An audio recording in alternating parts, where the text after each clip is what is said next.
think, especially when you look forward into the future, and this is just, getting your opinion on this, but I feel like one of the beautiful things about social media right now, or social networks, is it fosters communication between people, right? So I feel like now I'm communicating with a lot more people than I was, say, 10 years ago, right?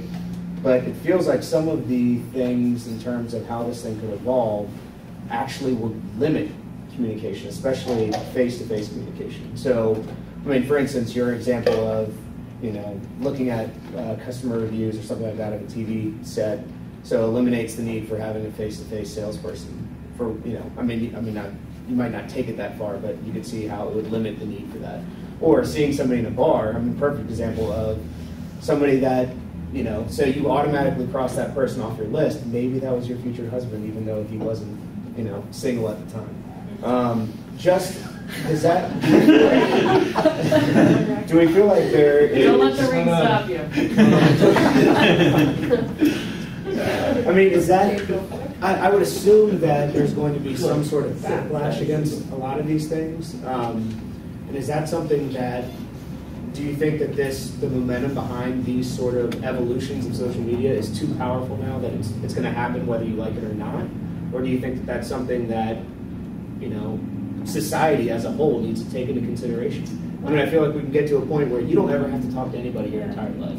Well, one thing that we kind of found when we were doing research is that although they do, it creates a reason for you to not talk to people face to face, there were a lot of things that we found that suggested that things like tweet ups are going to be happening on an everyday basis. And they'll be more specific to just we're all interested in meeting up because we all use Twitter. It'll be like, oh, we all love the Reds. Let's go to the bar and meet a bunch of people that love the Reds. So at the same time that it might break it apart, it could also bring it together by identifying groups of people who are passionate about the same thing, and then in turn it'll probably be more common, because it's not as common now, to meet the people that you've face-to-face that you've talked to for a long time online. In addition, a personal theory I have that I'm starting to see put into action is that even though we have all these social networks,